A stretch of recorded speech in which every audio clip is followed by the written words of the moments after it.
Bonjour Monseigneur, Bonjour Roselyne, bonjour à tous les auditeurs qui sont toujours fidèles et présents. et nous les remercions.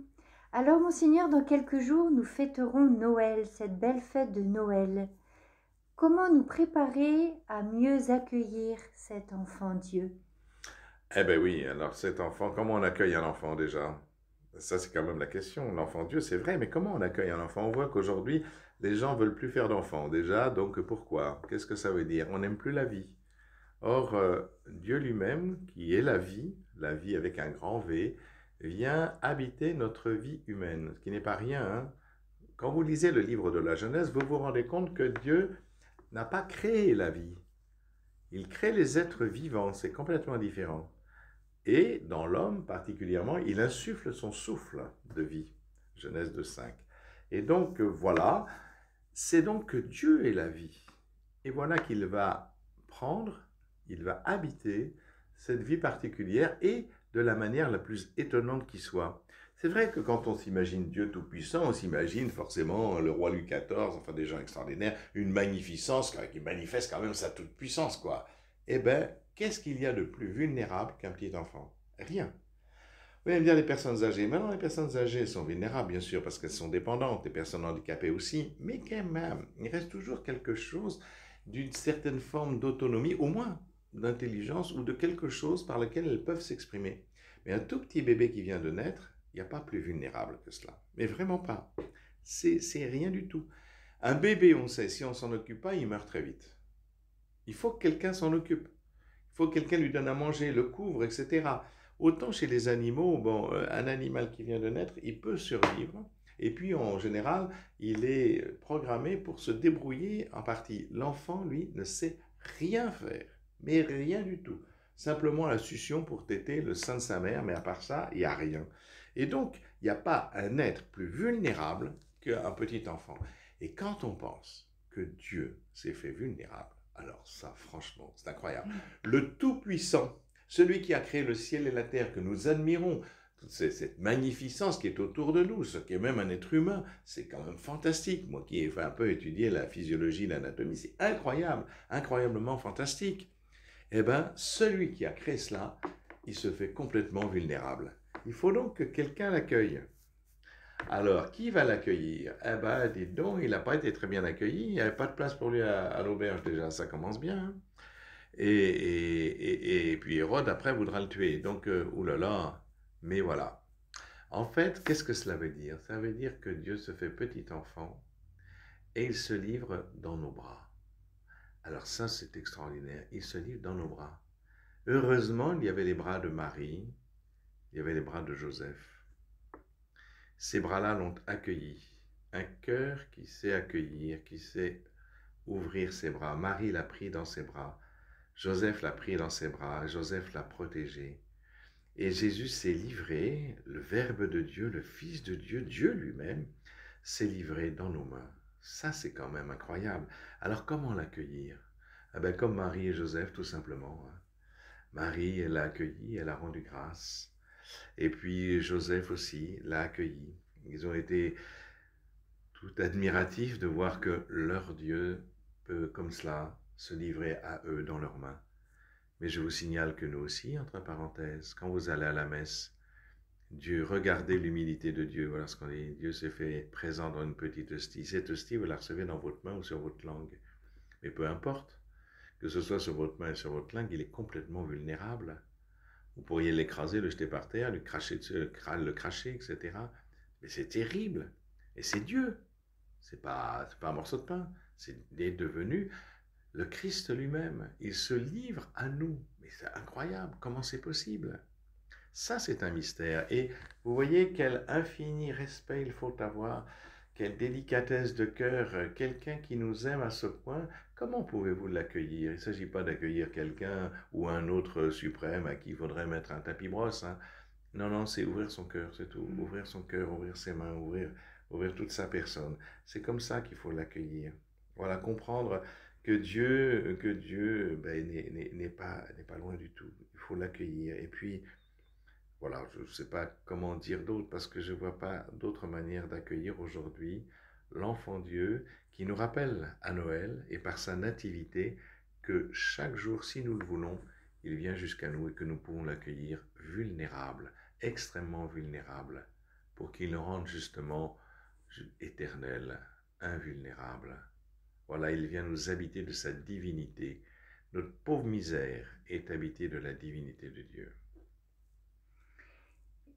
Et que vient changer cette fête de la Nativité dans la vie du chrétien? Ben, dans la vie du chrétien, dans la vie des hommes en général, hein, parce que, encore une fois, on imagine Dieu éloigné de tout, toutes les religions imaginent Dieu très très loin, donc on se met à genoux. Ben, on a raison d'ailleurs de se mettre à genoux, c'est pas la question. Mais en fait, Dieu, c'est l'inaccessible par excellence. Ben voilà, nous chrétiens, nous savons que Dieu n'est pas inaccessible.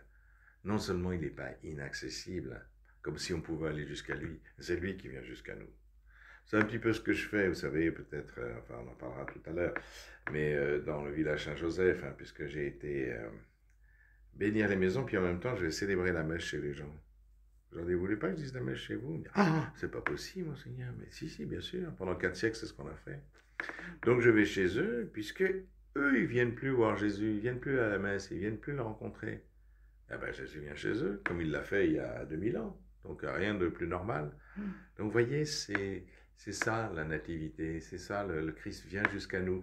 Est-ce que nous sommes capables de l'accueillir? Est-ce que nous sommes heureux que Dieu vienne jusqu'à nous, plutôt que de penser qu'il est loin, qu'on ne pourra jamais y accéder, ou alors qu'on fait des simagrées, des rites, des machins pour faire croire qu'on lui parle, que non. Simplement, ouvrez votre cœur et laissez-vous aimer pour aimer à votre tour. Voilà ce que veut dire la nativité, je pense.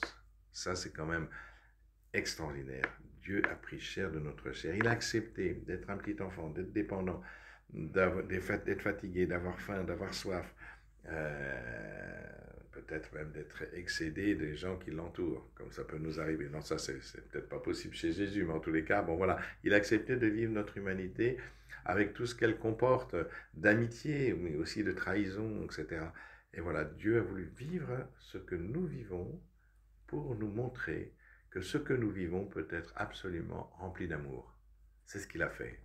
À nous maintenant de le faire. Voilà ce que ça change pour nous. Est-ce que c'est un peu ce qui se vit au village Saint-Joseph où vous résidez, où vous allez fêter Noël? Comment va se passer Noël au village Saint-Joseph? Alors Noël, là je vais partir un peu, mais quand je reviens justement le 24, on va faire une messe de minuit. Parce que dans le secteur, c'est un grand secteur, alors la plupart des messes sont à 18h, 18h30. Soi-disant pour les enfants. Moi, ça me fait rire parce que quand j'étais enfant, et mes frères pareil, on était tout ravis de se lever à minuit, figurez-vous. Et donc, on va faire une messe à minuit pile. Et donc, on va aller avec le village. On a réussi à faire ouvrir l'église qui est toujours fermée de notre petit village. Donc, on va l'ouvrir, elle est très belle. Finalement, le maire est très content qu'on fasse ça. Alors, je ne sais pas s'il y aura du monde. Il y aura nous déjà, il y aura notre village. Mais apparemment, je pense qu'il y a des gens qui vont venir, qui sont intéressés.